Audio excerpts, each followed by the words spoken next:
What's up everybody, welcome back to the channel. If you're new to the channel, I'm Reagan and this is Scarlett Miata. And right now I'm at the passenger seat of Scarlett because right on the driver's seat is the beautiful Susan, a member of the Miata Club Philippines. Say hi, Susan. Hi, woohoo! Let's go, Ray! So we're now here on location in Baler, Aurora, and Susan is driving Scarlett for the first time. And how'd you find it, Susan? Great, great. I'm gonna get an NB too. Alright, so Susan owns a classic NA, and right now we're just going to talk about something that a lot of people are, well, have in their minds, which is what are the 5 types of Miata owners? Let's go!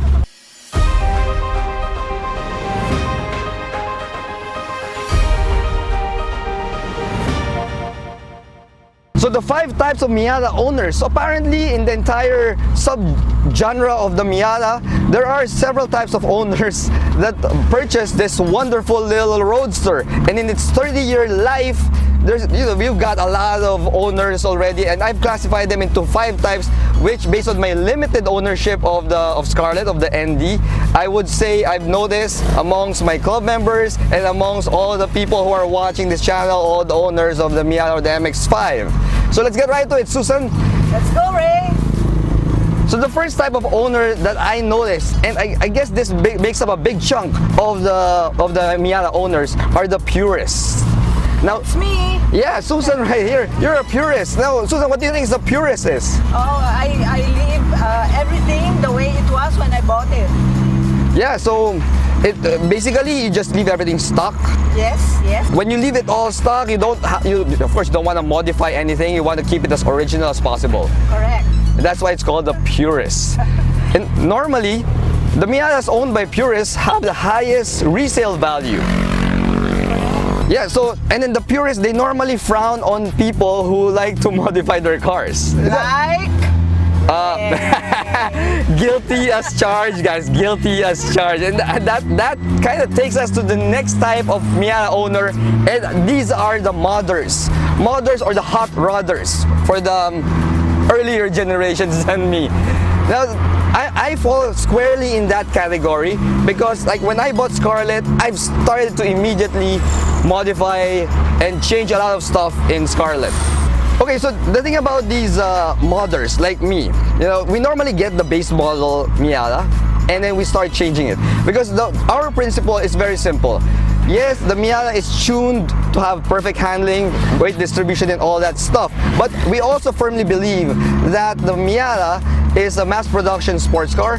So of course, the company also had to take some shortcuts here and there, had to manage and balance the cost of production versus the performance of the vehicle. So that's where we come in, where modders would just modify it to make it more suitable to their taste. And I believe that people always have the right to personalize their cars according to their taste. Is that right, Susan? Yes, that's right, Ray. Yeah, and the drawback for being a modder is when the time comes you want to sell your Miata, sell your MX5, it's going to have a little bit lower resale value than the cars of the purists. Well, you're doing great. You're doing real good. Yeah, I have to get used to Scarlett.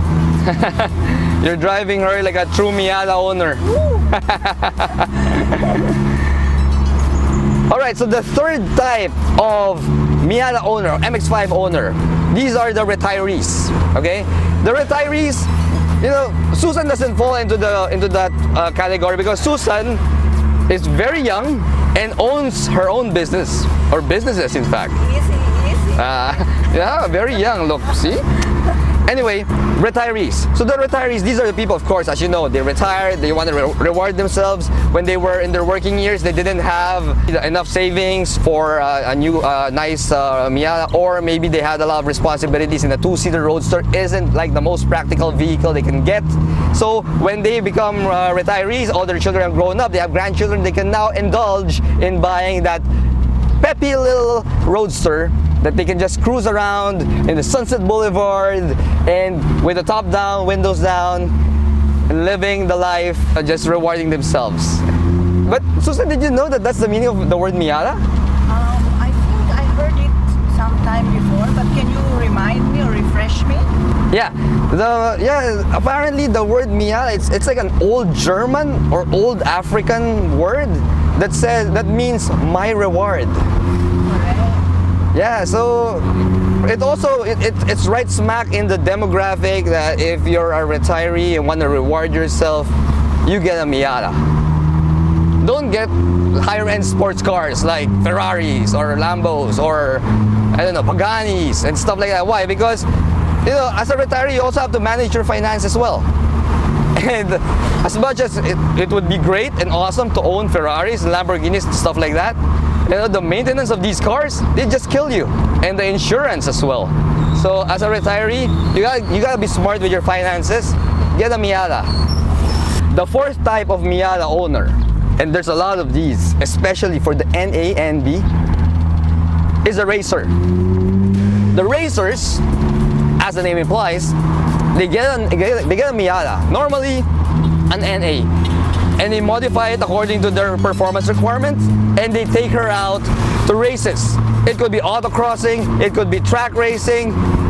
Hell, there are even Miata owners who do drag racing with their car. And I know that there are some YouTube Miatas that have like 600 horsepower, like an LS swap engine.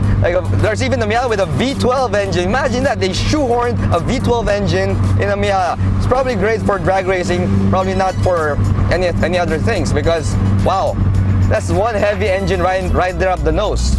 So the racers, they buy the Miata and purpose built it specifically for the track.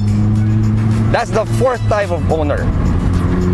Now the fifth and final type of owner are the back road warriors. These are the mountain carvers. They could be of all ages, and what they love to do with their MX5s, their Miatas, is take her out on a nice back road, mountain back road, something like what we're going through now, and just carve mountains with their Miatas. Like what Susan is doing right now. I mean, Susan's... I'm having fun, Ray. Oh yeah. Scarlett's gonna give you a good time. Wow, really awesome. Yeah, I mean, Susan was kind of just getting the feel of her first, but now she's driving it like a pro, driving it like a natural. And Susan, check out this view. Look at that. Wow. Mountains, open fields, stuff that you don't get to see when you're close to Manila. Baler is like a 5-hour drive away from the city. And the way Scarlett handles these roads, perfecto. Amazing. So back to the back road warriors. Yeah, so the fifth type of owner, these are the back road warriors. They don't like to go on the track. Probably don't want the helmet to ruin their hair. They probably want to feel the wind in their hair. Yeah. Just like what I'm experiencing. Like now. what Susan's going through now, yeah. And carving those mountain roads, of course, within speed limit. And if you're this type of Miata owner, just make sure that you keep it safe, because this is out on the public roads. Make sure that you don't mess up. Because if there's one thing that we Miata owners don't like, it's messing up our cars and messing up with the law. So keep it safe all the time. So there you have it, guys. Those are the 5 types of MX5 Miata owners that, in my opinion, that's how I segregate them. Anyway, if you know of any other type of Miata owner out there, hit me in the comments below. If you have any questions or suggestions or violent reactions to whatever Susan and I discussed on the 5 types of Miata owners, just put them in the comments below. And if you haven't already, please subscribe to my channel. Hit that like button, smash that like button if you even like that. If you like Susan's driving, smash that like button right now and subscribe to the channel. But once again, I'm Ray Gan for Scarlett Miata. This is Susan. Yes, Ray. We're going to say goodbye to them now. Bye. Yeah, Susan is so focused on her driving while carving this mountain road. Alright, so catch you again in the next video, guys. See you again. Bye-bye. What's up, everybody? Welcome back to the channel. As you can see, I am on the passenger side of Scarlett, and driving with me is the beautiful Susan. Oops. Sorry. Take 2. Take 2. Ingay na rod.